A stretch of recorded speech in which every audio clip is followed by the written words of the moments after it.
There is a secret hidden in plain sight, so powerful that if any person discovers it, they have the key to unlimited potential, creativity, the ability to manifest whatever they desire. And I'm not talking about the law of attraction. I'm talking about something way more powerful than that. Today's episode of Dream Big, I'm going to reveal that secret.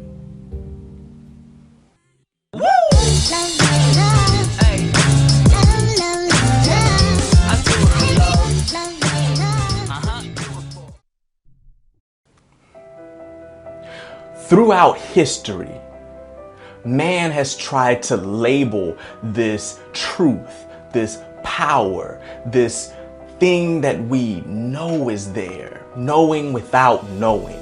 The Buddhists call it nirvana, achieving a state of nirvana. And the Hindus refer to it with a Sanskrit word called moksha. In the Orient, it's called chi. Behavioral scientists have referred to this state of play, work, combination where we access this almost superhuman ability to produce, to create, to make miracles, art.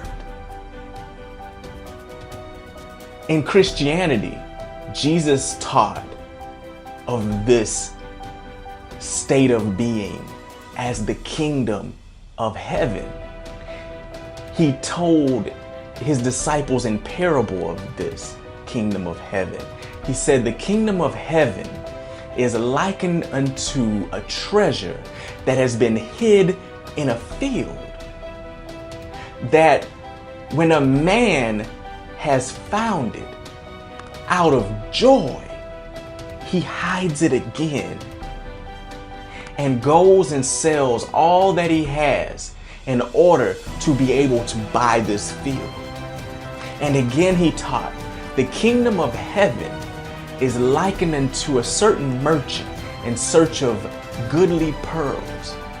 And when he had found one such goodly pearl, he sold all that he had so that he could buy this. He also went on to give descriptions about this kingdom of heaven. He said it's not of this world. He said you won't see it by observation, meaning it's not physical. He said that you can't even enter into it unless ye be converted. And there was a little kid nearby, I assume, and he said, unless you be converted like this little child. But what was he trying to say? Was he trying to say you need to be naive, blind, have blind faith without any type of facts, be ignorant? No. He was saying you have to get into a state of being, that innocence, that childlike creative space. You ever notice how quick a child will forgive? They're resilient. There's been studies done about how quickly children bounce back from traumas, where adults will nurse a problem, an event, a heartache, a disappointment for years, generations. They'll die holding on to a grudge, but within seconds, a child would already forgot. He's saying that you have to get to that state, but how do you get there? It's only through going within, which is where this kingdom exists. Jesus taught that the kingdom of heaven is in the midst of you. Most Christians are waiting for that coming, the second coming. When is he coming back? And he said, I'll never leave you nor forsake you. So how can someone be gone that never left? His name's Emmanuel, God with us. He calls the church the body of Christ. which he's married to, which means we're one flesh, which means we're the same person. So he says, you're in me and I'm in you. And then when he talked to his disciples, they were asking him, show us the Father you keep talking about, and that's enough. And he said, you've been with me this whole time, yet you don't know who I am. He said, from now on, if you've seen me, you've seen the Father.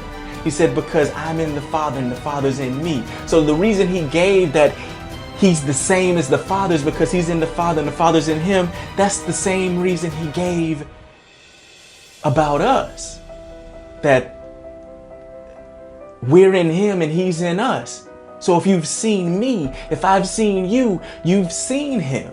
He's here. This state of power, this secret, is that God is in us. And not just that, he is us. His reign, his kingdom is in the hearts of man. It's in our mind. It's who we are. It's that energetic force. Call it the chi, call it nirvana, call it whatever you may. But you can only go within to find it. In the Bible, they had rituals. They had this Old Testament law that they would give, that you had to walk through these things. You had to sacrifice a lamb, cleanse yourself, say these prayers so that you can go from how the temples were built. You had an outer gates. You had an inner gate, and then you had a holy of holies. And he said that he's the temple. And he also said that we are the temple. We have three parts to us. This outer place where if your consciousness only exists here, you're on the outside. And then there's an inner one where you find religion and you're walking so holy and you're doing all these perfect things. And that's the inner gates. The priests go there. That's your pastors. That's your youth leaders. That's this thing. But then there's another level that he says exists. And he came and died, and there was a rip in the temple so that you could look into the Holy of Holies, and then you realize that you're the temple and he's the temple, because he's a reflection of you and you're a reflection of him, because we're made in the what? Image of God. So the secret that's more powerful than the law of attraction is that you are the creator. Ye are God. And he's the Lord of Lords, the God of gods. He's a principality. He's a doctrine of love. So like a child, you have to come into this state of truth where there is healing. There's forgiveness there. Because when you realize the past doesn't exist in truth, the past only exists in your mind as chemical cocktails that you access that aren't even fully objectively true. They're your version of it. You can't go get a bucket of the past. But we allow it. That's the deception of this physical thing that we call, we have this enemy out there, but the enemy is actually us, our biology, this ego, this need to survive and believe the story we call our lives so that we can continue pushing this meat bag, this animal around. But the truth is, there is a breath of divine life in you.